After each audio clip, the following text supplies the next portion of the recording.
In this episode of Cannabis Unlocked, Keith Cich, co-founder and president of Sunderstorm, joins key founding partner Pete Karabas for a deep dive into building one of California's most trusted cannabis edible brands. Keith shares his journey from Wall Street to weed, starting out as a bond trader before pivoting to cannabis with his Stanford classmate Cameron Clark to found Sunderstorm. The conversation covers how Sunderstorm's Kahna brand edibles are different from other edible products you'll find on dispensary shelves, delivering a consistent experience to the cannabis consumer. Next, they discuss why a focus on deep vertical integration has been key to their scale and how they survived post-COVID market contractions despite California's crowded brand scene. In closing, Keith shares how the company has used AI, automation, and centralized operations to scale across new markets while maintaining quality from LA all the way to Thailand.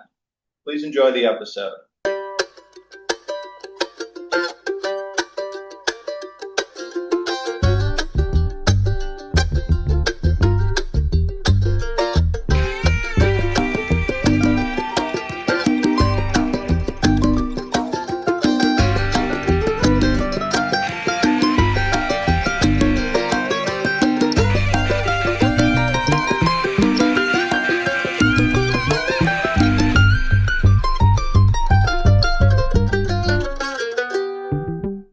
Welcome to the latest episode of Cannabis Unlocked with Key Investment Partners. I'm your host, Pete Karabas, and today we have Keith Cich on the podcast. He's the co-founder and president of Sunderstorm, a cannabis branded product company based out of North Hollywood, California. Over the past several months, we've gotten to know the Sunderstorm team very well.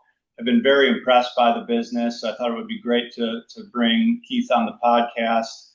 The company was founded way back in 2015, and Keith and his co-founder Cameron have really been able to build their flagship brand Kahna into one of the top branded products in California and across the U.S. They have an exceptional portfolio of high-quality cannabis products and certainly a loyal consumer base. With that introduction, I'll go ahead and kick it off here with Keith. How's it going today, Keith? It's going well. Yeah, getting the day started. Awesome. Let's jump right into it. So just to kick it off, I think it would be great for everyone to just hear a bit about the story behind yourself and Cameron, how you guys started Sunderstorm. I know you guys go way back to your days at Stanford. Yeah, so there are two of us that founded Sunderstorm. My partner is Cameron Clark. He's the CEO. We both went to Stanford as undergraduates many moons ago. I went and worked on Wall Street for 13 years. So I kind of went through a big company, Merrill Lynch, in financial futures, institutional trading. Then I left with my boss and we took over a small broker dealer in Rhode Island and built that into a global bond trading kind of arbitrage house. Um, did that for 13 years, loved it, but kind of felt like it wasn't giving me a lot of meaning in life. Moved back to California during the real estate crash, actually acquired some distressed commercial real estate properties during that time and individually managed each asset and turned them around and ended up selling off that portfolio. And that was right about 2015 when commercial real estate prices, I think, were at their peak in San Francisco. Um, and Cameron came to me and said, "Hey, you've been smoking weed your whole life, as well as being a pretty successful business guy. I think California is going to go legal, down the road in a couple of years. Would you be interested in perhaps starting a cannabis company?" And I kind of felt like it was a capstone, really business project for me, uniting really, I think, pretty hardcore business experience. It's been the most challenging environment that I've ever operated in, uh, along with something that I believe in. Cameron and I have been fortunate to be able to travel the world. We experienced plant medicine in a lot of different cultures in Asia, South America. Cameron was in Africa, and just could see how plant medicine was both kind of a spiritual medicine to break out of kind of the mindset that we're in day to day and give you a really different perspective of yourself and the world. and also used for healing. Obviously, Chinese herbal medicine and medicines in India, Ayurvedic medicine, all based on trying to use natural remedies to solve functional problems. So I think we both agreed that our heart was really in plant medicine, and we felt like cannabis could also be at the same time a big business. So kind of combined, really two interests and two loves. And it's been a 10-year ride that's had its ups and downs, but I think we've done a pretty amazing job. And the industry has its challenges, but it's really an amazing culture, and I'm really happy to be a part of this industry over the past decade. No, that's great. That's great. And it's definitely flown by. We didn't start Keith till 2018, but still that feels like yesterday. Speaking of that, I guess Keith, tell us a little bit about the early days of Kahna and Sunderstorm, some of the challenges right out of the gate, what you thought the industry would look like then, what it ended up looking like, and where the business is today. And I'm sure things are much different. For sure. We were starting out in the Prop 215 days of medical marijuana. Um, at the time, there wasn't really a very transparent market. Uh, we actually acquired a small gummy brand that was in maybe 25, small medical marijuana dispensaries around Los Angeles, and we really rebranded uh, that brand. Everything in kind of weed 1.0 was named Canna, Canna, Canna something this or Canna Yeah. something that. Um, we actually, Kahna came from Canna, but we wanted to do something unique and not be a web 2.0, cannabis 2.0, not 2. Not 1.0. And when we branded it at the time, most of the products were really targeted to a 25-year-old, male who the packaging was very dark. I think even the stores were kind of masculine. So I'd say it was a very masculine targeted industry. And I think just because we were both older, um, was married and had two girls, I just felt like the future of cannabis was going to be women were going to be 50%, like they're 50% of the population. And I really felt like older people in my generation were going to begin using it and swapping out of, basically pharmaceutical pills that have so many negative side effects. So we really created a brand that I think was a little bit more female focused and a little bit more older focused, kind of bright and colorful, not kind of goofy cannabis, characters. And really, it had our original kind of font was Sanskrit with Yeah. Indian mandala behind, which is still part of our identity, is kind of that heritage. Um, but really wanted it to be kind of in the middle of the bell curve for, I think, the future population of cannabis. And I think, we can all look back now and see that, the fastest growing sector as a percentage are people over 60 using cannabis. So it has become, as the social stigma has declined, just the demographic market has gone from kind of a stoner to just people using it for health, wellness, replacement for a glass of Cabernet, or an IPA. Yeah, lots of different uses. Yeah, yeah, absolutely. I remember I was living in Denver at the time when cannabis was just legalized there back in 2015. And I remember thinking that exact thing. Like every dispensary we walked in was almost this, it almost didn't always even feel legal. It was like this small, kind of dark room, very, Rastafarian or masculine vibe, products all over the place, but a lot of high dose stuff. It was really geared towards the stoner. I always used to think, at least, which I guess who can blame the only move or the early movers for gearing their products that way. I also used to joke actually that you'd go to some of these cannabis conferences in the early days, right? And you'd go to find someone with the C at the start of their name, and you look like at the directory thing and be like Canna everything, Canna this, Canna that. So we always used to say, don't name your company, Canna something. That's funny. Okay. Just to move on a bit, you started the cannabis company in 2015. You bought a gummy edible brand.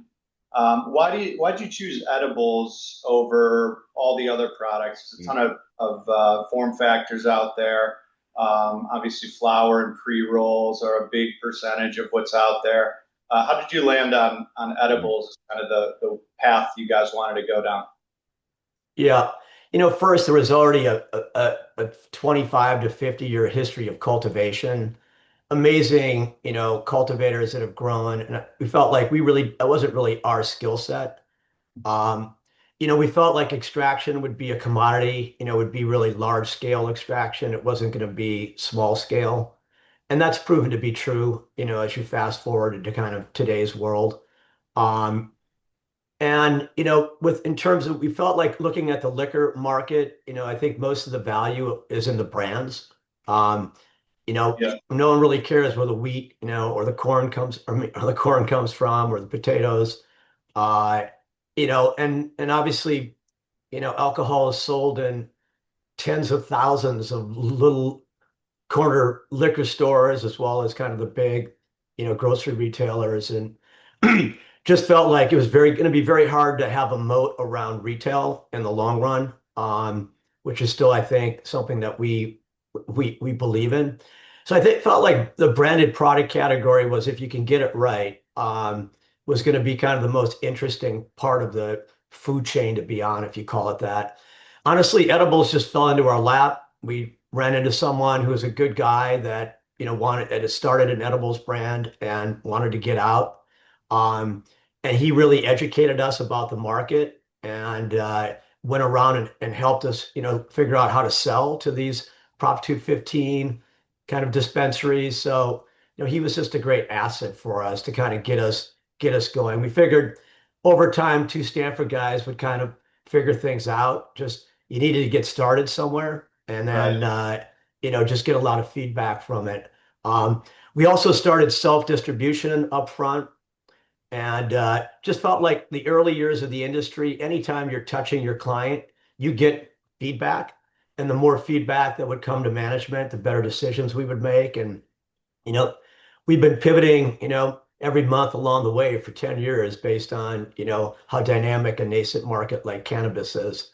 Um, Right. the thing with edibles is, you know, I actually live in the Bay Area, and there's Dolores Park where I just went for an amazing Pride Festival with thousands of people. But you would go to Dolores Park back 10 years ago, and there'd be a guy selling uh, pot brownies. And I called it stoner roulette because you never knew whether or not you were going to get the brownie with 1,000 milligrams or the brownie or the part of the pan that had nothing. And there just Right. was no consistency in edibles, whereas, smoking pot has always been kind of, a more controllable experience. So we felt we could bring science to the table and really kind of perfect the experience and try to get people out of their bad historical edible stories from youth and really create a whole new era of, modest dose, reliable, predictable experience. And I think the kind of gummies that people love today. When I ask, bud tenders or buyers why people buy Kahna, it's that predictable CPG experience that they have the same experience every time. In fact, in 2019, we won the award from what at the time was the largest lab in California for the most accurately formulated edible. So we just nailed it on the lab tests consistently over, since the very beginning of the lab testing. Um, and we did that because we actually were the first edible company to really invest in automation. So we invested in a couple $100,000, European depositor, which just is perfect, right? Everything else was done by a human being. And if you're squirting into a mold, a human being's going to squirt a little bit too much or a little bit too little. Right. You're going to end up 20% down, 20% up. But we invested in automation and automated packaging. So we really kind of brought that kind of manufacturing experience to the table and really created, crafted a gummy that, people could really trust. Yeah, absolutely. And I totally get that. I mean, the consistency too is just so important. Everybody's had the bad edible story, the bad brown story. So I totally get that. Knowing, and even today, I think a lot of people walk into dispensaries, and even people like myself will walk in, and there's so many different products, and you almost just naturally want to go with what you've had, what you trust. Okay, I took this once, made me feel this way. I liked it. I'm going to stick with that. So I think that's a huge component, of course, to developing a loyal consumer base. So just to build on that last question a bit and dive a little bit deeper, you guys started with a gummy edible product, is that right? And then Hmm. today, now you have a lot of different SKUs. You want to just walk us through what's on the shelves today if you walk into a flagship California dispensary? Yeah, when you walk into most dispensaries in California, you'll see a wall of Kahna gummies, usually behind the bud tender, very colorful. Um, we have different kind of categories. So our original gummy was a classic gummy. It's kind of more for the budget value consumer. Probably trading, before taxation in the 14, $15 kind of range, which makes it very attractive. We were the first cannabis company to implement nanotech into gummies. We did that very early on. We are the market leader nationally in nanotech gummies, really fast acting and higher bioavailability.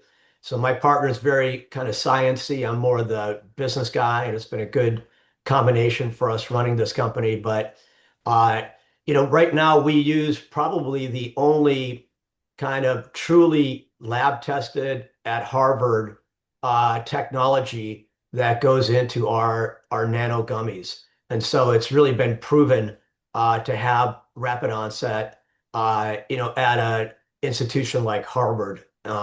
And it's used by some of the largest uh, retailers in the world in their supplement products. So we just felt very comfortable with that. So a big chunk of our sales are the Kana Nano, which are the fast-acting gummies, which are a little bit of a premium to the classics. Um, in the last year, we've introduced three new product categories, which has really helped grow our business. A year ago, we came out with our first function line. Function includes a sleep gummy, love gummy, energy gummy. So really felt like a lot of people are, go in, they're experimenting with THC, but what they're really interested in is the effect. They don't really care what cannabinoids are in it, and they just want to have a positive experience to try to meet what their needs are. So our sleep gummies are number one SKU, and it is for most of the large gummy companies. There's a massive market out there, in people that don't want to take a Xanax or the different sleep products. So that's a huge category for gummies.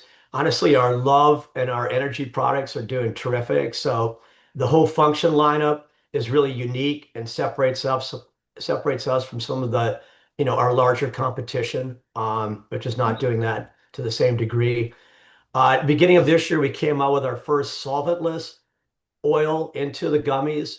So we came out with belts. So we're one of the only uh, gummy companies to do a gummy belt. They're a little bit higher dose. There's 25 milligrams in a single belt, but it's perforated into 5 milligram pieces, 5 pieces. So you could take a smaller piece. But that has become more of our high dose product to try to tackle the high dose market. And then just a lot of connoisseurs are really interested in solventless rather than the traditional method for extracting oil in a distillate.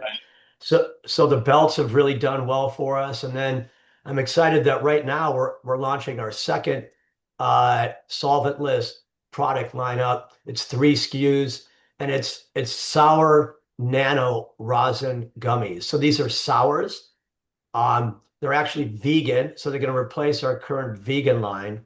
The oil that goes in them is a premium. It's solventless oil, and they're fast acting. And we literally are just getting them on the shelves right now, and so far the reception has been terrific. That's great. And those are out in California right now or across? Okay. Most states. So, you It's know, we in 2021 we went to Nevada and Massachusetts. Last year we entered Illinois, and we have plans to enter East Coast markets later this year. And we have the belts, the nano, the function, and now the brand new Kahna Nano Sours in each of those markets. So they're gotcha. available in all these states. And when you get on an individual dispensary shelf, are you typically are all your products there, or in some instances some of them and not others? Is it case by case? So I would say that, our SKU base is probably about 30 in California gummies alone. I think the average store probably carries like 12 to 15. I mean, stores are limited on space, Right. you know, in kind of certain areas that are more budget focused, right? Maybe the Sacramento area, there's probably more classics that sell because it's a little bit more of a budget focused. West Los Angeles, probably the Nano and the Function sell better, that are premium products and more differentiated. So it is a kind of a case by case situation. Sure. No, that makes sense. Okay, great. Now that I appreciate that. A lot of stuff to try out there. And what about the M&Ms too? I recently tried some of those. Did you Yeah, mention yeah. that? So we recently came out with uh, what we call Kana Minis. They're basically chocolate M&Ms. They're great because they're our low dose product. There's 4 milligrams of THC, and then there's 2 milligrams of a minor cannabinoid, depending on indica. Uh, I love the sativa, which is 4 milligrams of THC and 2 milligrams of THC-V, which is kind of uplifting, kind of a sativa experience. So each of them has their own kind of function. And, I love the portability of them. And this is a product that just came out in the second half of last year. And this is only in California at this time. Making chocolate is quite complicated, actually. It took us a long time to R&D. Yeah, no, those are great. I love those. That's kind of my style, so to speak, of your products. Well, this is great. So, just to switch gears a little bit, Keith, to talk about the market and on the business sense, the last 3, 4 years or so in California has certainly been quite challenging. We've seen and talked to a lot of companies. We've been invested in the state through different companies. Almost anywhere you looked, it's really been an uphill battle for maybe since 2021 or so, at the very least. Tell us a little bit about just some of the obstacles you faced growing the business in California, why California has maybe been more challenging than other markets. And, one thing at Key we've talked about, it's really a testament to you guys. You've been able to consistently maintain and grow your price point and grow revenues and really be very successful in an exceptionally challenging market where I would say even the best companies have struggled largely, but you guys have done very well. So tell us a little bit about that and what's really been the key to your success. Yeah, my business partner, Cameron, and he had basically a webcasting type company during the internet boom, kind of the end of 1998, 1999. And we experienced the collapse of the internet. And you could see it coming because I remember the cover of like some magazine was theman.com, a new website, got like 5 to 10 million dollars of funding. It just none of this made any sense. Yeah, And you knew there was going to be too much capital and it was going to cause an implosion. And honestly, when we started in cannabis in 2015, 16, we pretty much guessed that you had to get big enough, fast enough to survive the crash. So we really knew that it was going to kind of reverse course because too much capital was flowing into companies that really didn't deserve it and didn't have management teams that could actually, right. be good stewards of capital. Um, so I think for us, we really grew rapidly in 2018, 19, when 20 came and, and basically Uh, COVID kind of shut down, but cannabis companies were allowed to operate. That was just a massive boom to the industry. I think everybody had strong revenue growth. Dispensaries were making money. Seemed like everything was going to, go to the moon and be beautiful. And then, we came out of COVID and sales slumped. People now could spend money on going out to dinner, going to a movie, traveling to Mexico. And I think the percentage of people's income that went into cannabis declined. And I think looking back, it was that COVID was the artificially high kind of goose to it. And Right. everybody thought that was going to be the growth pattern ahead. And it turned out that actually, after COVID, that was really probably the more normal situation that's going to Right. exist in the marketplace. And we just had too many operators to really be sustainable as an industry. I think at one point on headset, I think there were like 1,000 brands, you know, in Right. California operating in just like the edibles and drink space or something. It was just kind of insane. So Totally. I think what we're seeing, today is uh, the reverse of that. A lot of companies took on debt. Um, that debt is coming due for some smaller brands like now.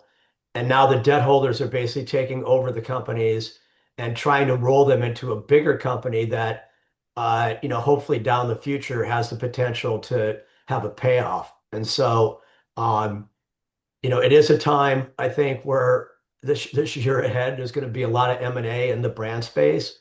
It's already been a ton of that in the retail space. The smaller operators that don't have scale are getting Right. pushed out, and some of the bigger operators are coming in and taking over locations. So, it's kind of the natural course of capitalism, which is you need scale to make money, and you end up having to come under one roof to make scale and be profitable. Trust me, I love the mom and pop operators who run dispensaries. I mean, they're my friends, and some of them are just doing an amazing job and staying afloat and able to, pay their bills and be responsible. And I'm all for serving them as well as I can, but I have to recognize that there has been tremendous consolidation in the retail space, and I think that consolidation will flow into the branded product space here in the next 12 to 18 months. Yeah, no, we absolutely are seeing the same thing. It's happening as we speak. And gosh, I even remember to some of the points you made earlier. In the early days of Key, we did kind of throw up our hands at one point in the branded space because there were just so many brands. You couldn't, it was so fragmented. You didn't know who was really going anywhere. Everyone's sales at one point were going the right direction. Everyone had some level of capital they were able to raise, and it just felt like, trying to pick a needle in the haystack.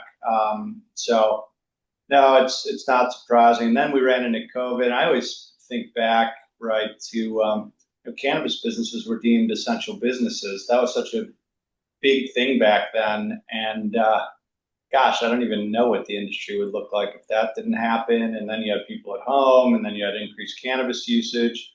It all happened right over the course of, I mean, 3 to 6 months. It was like, is this industry in really, deep trouble here? Or then you fast forward and it was like off to the races. So I get that for sure.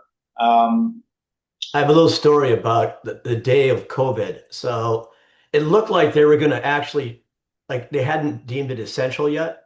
yeah, But it was anybody reading the tea leaves, it was imminent that there was going to be a closure of all business. And we had 5 vans going out making deliveries, but we didn't have a van that was going to be able to make it to Sonoma. I went with cash, bought a used van that morning, went to our warehouse, loaded it up, and I went and personally delivered the orders to our Sonoma dispensaries just so they had product because we thought that the world was going to shut down the next day. So, but you're absolutely right. I mean, Yeah. COVID allowed this industry to actually flourish for a period of time and allow certain players like ourselves to really get established for the long run. Yeah, absolutely. And then you had the period following where it was just people sitting at home. I think there's a lot of people, especially new entrants, I always think. The people who are regular cannabis users continue to do so, and probably more so.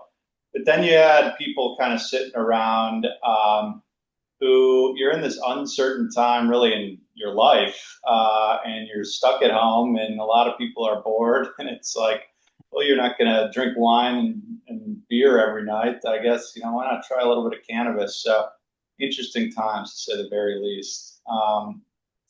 Cool. Well, so let's see, and I'm going through a couple things here that I wanted to talk to you about. So uh, just changing gears again here to go on to looking forward, right? California today is where you guys derive most of your revenue.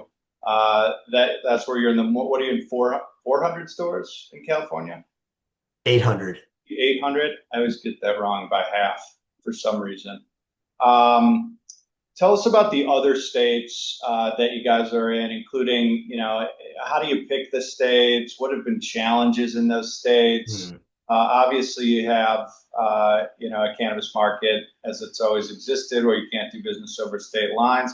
How do you ensure, your products are up to par, are high quality? You guys have put a ton of time and thought into the science behind your product and making sure it's consistent. How do you do that in several different states? Yeah. Um, so there's a couple different models that a brand from California could do, right, to enter another state. Uh, a lot of people do licensing agreements. So they basically hand over their formula to a local partner who manufactures it. The Mhm. local partner has its sales team.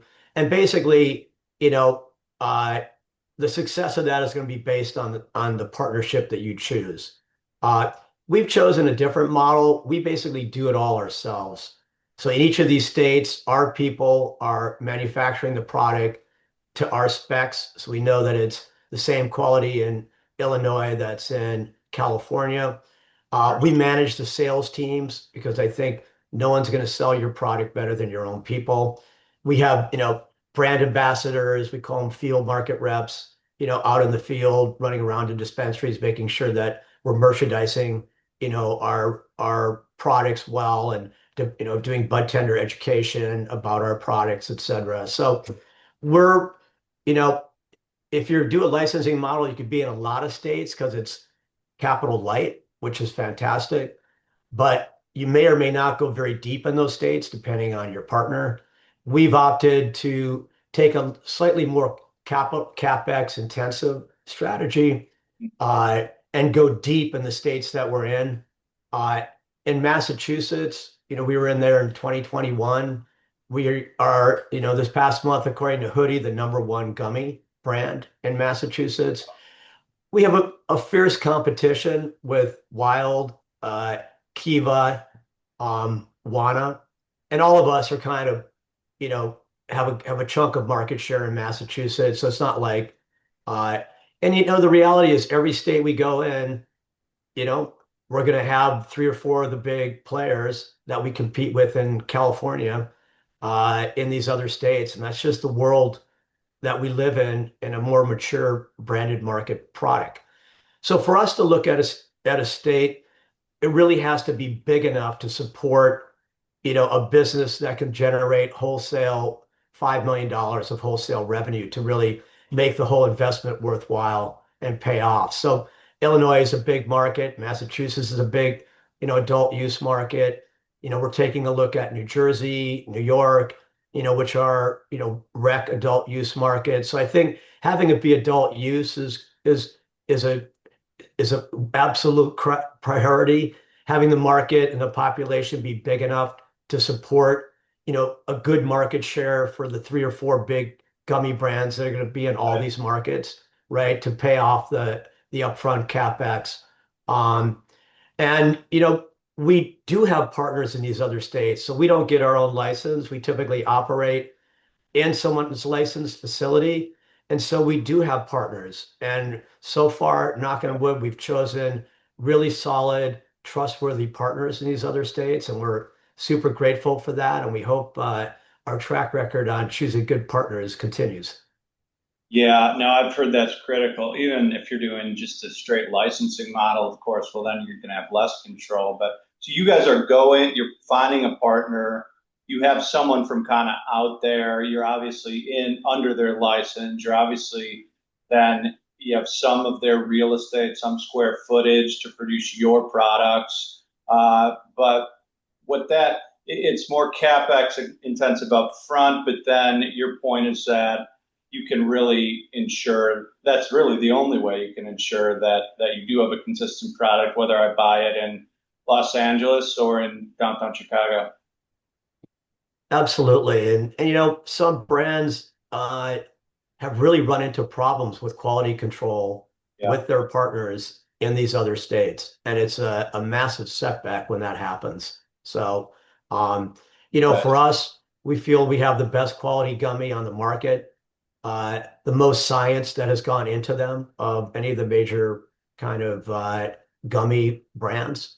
And so, that's our brand identity, and that's the trust relationship we have with our loyal customers. And so we just can't right, risk that. So we don't.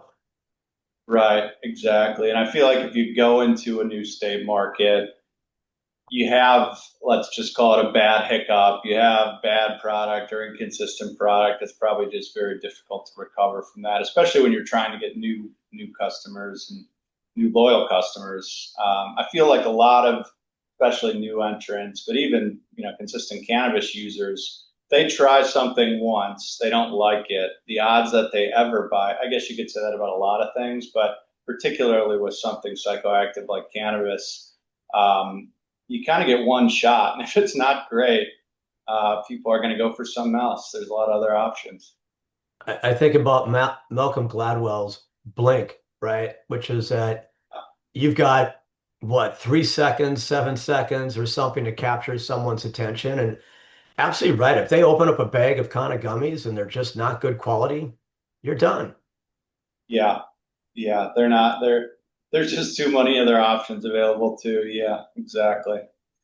Interesting stuff. Well, cool.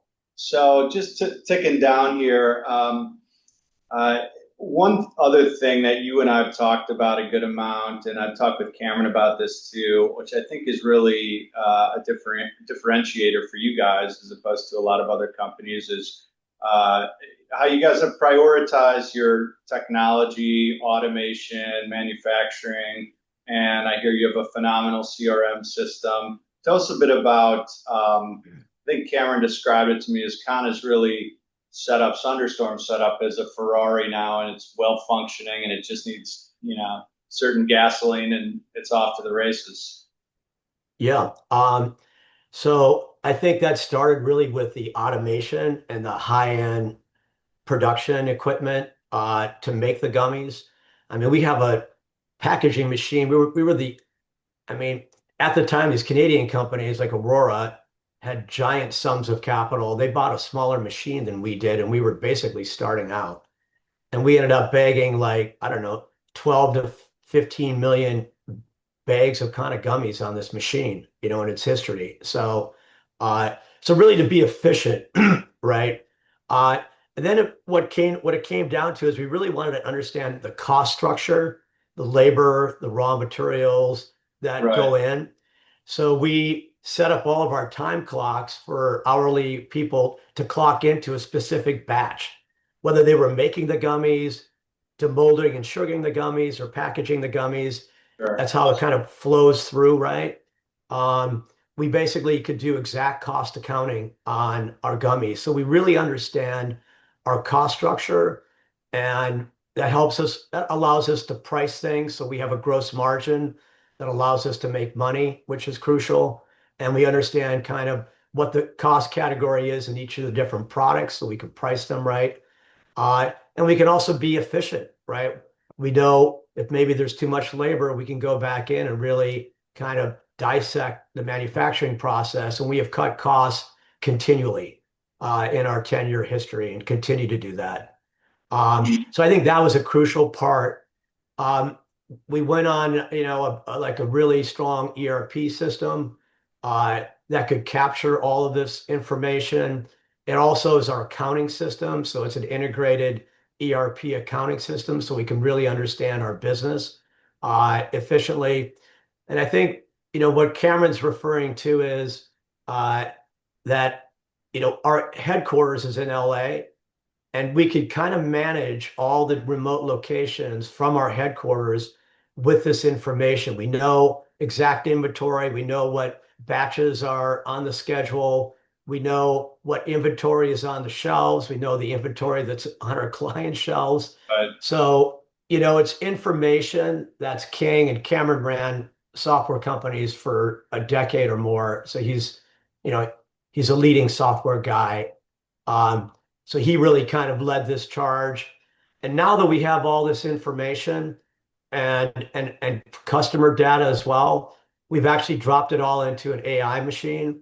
And now we just go up and ask AI questions about what's in our ERP. Give me, the average number of stores that are buying function SKUs in Illinois for the last, 6 months. And basically, it'll provide a graph, it'll provide the data, Oh, and it wow. just is saving an enormous amount of time and labor that would otherwise, take people hours to basically pull that stuff. So it's management information, right? It's for us to make better decisions. And I think Cameron feels pretty strongly that there may be no better ERP setup in the cannabis industry than what Sunderstorm has.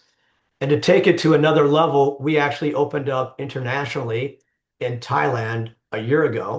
So we're one of the leading premium gummies in the domestic market. We're also looking at Thailand as an opportunity for global export. But my production team in North Hollywood is managing the Thai production because the eyes and ears are our ERP, and we know exactly what's going on every minute of the day. So it gives us an extraordinary ability to Right. scale to new locations and keep that same quality control.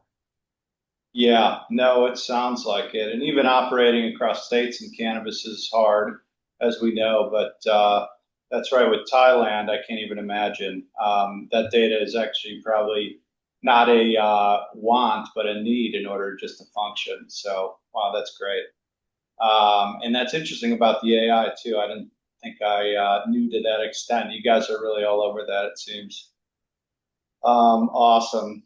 Well, this has been great, Keith. I think just to wrap it up with one last question, it would be great to just get your thoughts on the cannabis market in general, what you expect over the next 12 months, whether it be from the regulatory side or otherwise. And then, what's in store for the next 12 months at Sunderstorm and with the Kahna brand? Yeah. I guess I would start with that I have little faith that the federal government can really get their act together and Yeah, create a regulatory framework that would be healthy for the industry. right. So I think we're kind of stuck in this silo mode of having to set up in each state and operate as a silo in each state. So, from our perspective, I think California brands need to get out of California and go to these other big markets. Uh, Yeah, Set up operations either as a licensing or what I call a reverse licensing arrangement. And you really need to begin to build national brand awareness. Um, I think this discussion, which we could go on for hours, has to include hemp THC products. right. Um, you know, a lot of these states that are red states, particularly in the southeast, are huge hemp markets, and the Mhm. hemp market has been a formidable competitor to licensed cannabis brands. Uh, we actually have uh, a hemp website called Kahna Life, so Yeah, KANHALIFE.com. And we ship to probably 30 plus states. It's the same amazing product that you buy at a dispensary in Los Angeles. We will deliver to your home. So if you're in a state where we deliver, I strongly recommend that. We do not deliver to the states where we have licensed cannabis business. I'm not in the business of competing with my retail customers, Yeah. in my 800 customers in California. I don't want to be down the street in a smoke shop. We absolutely support the licensed and regulated cannabis market, but we also understand to build a brand nationally today, you have to do it in hemp as well. So I would say, you know, what our president in the future is for Sunderstorm is, to basically expand our online digital advertising, which is very challenging with Yeah. Meta and Google, which you can and cannot do. A lot of restrictions. Uh, but I think hemp is going to be, a growth area for us. We will open in another state or two uh, in the next 6 to 12 months to kind of just keep expanding the machine, because we know if we open up in the license market, we will capture our market share and have a healthy profit over time in that. And honestly, we're looking at our very first export opportunity, potentially, exporting flower out of Thailand to, uh, Australia and Europe. And so I Uh, think I think there's, for us, we're a gummy company primarily. We mm, did, as I haven't mentioned yet, acquire a vape brand. Uh, we launched in Illinois with Kahna vapes. So we do have a vape line in Illinois and Nevada, and we'll be launching with vapes in any new state we go into. So that's kind of a new product category for us, and it's been an area of growth. So I mean, we want to basically, Thailand is going to be one of the low cost exporters of both cannabis flower mm. and cannabis finished goods around the world. We want to be an early player, early adopter of that. And, I think we'll basically be gearing up for that in the next 3 to 6 months. That's great. That's great. I'm glad you brought up Thailand too. We didn't really touch on that too much. Oh, that's exciting stuff. And just so for the benefit of our listeners, today you guys are active in which states in terms of legal adult use states? So California, Illinois. California, Nevada, Massachusetts, Illinois, Okay, so and that likely to be launching in New Jersey before the end of the year. New Jersey before the end of the year. And if you're not in one of those states, then you can go to CannaLife.com and really any state, right? Except those five No, there are states that prohibit or that have prohibit. or have or have like kind of crazy rules on, Right, needing to have a huge amount of CBD in a product with very little THC. So right, we really want to sell kind of our standard lineup and not come up with, really off the beaten track kind of SKUs. So there's yes, 30 plus states that today, as long as it's below 0.3% THC by weight, and it's Delta 9, which is the same chemical that's in licensed cannabis products, right, then it's legal. So, we're really focused on those states with our kind of standard lineup of products. right. You're not going to create some brand new thing way outside the box. That makes sense. Well, No. awesome. Keith, thank you so much for coming on. This has been great. Great to hear the whole story. Really a pleasure. And I'm sure everyone will enjoy this conversation. So thanks again, Keith. Thanks for inviting me, Pete.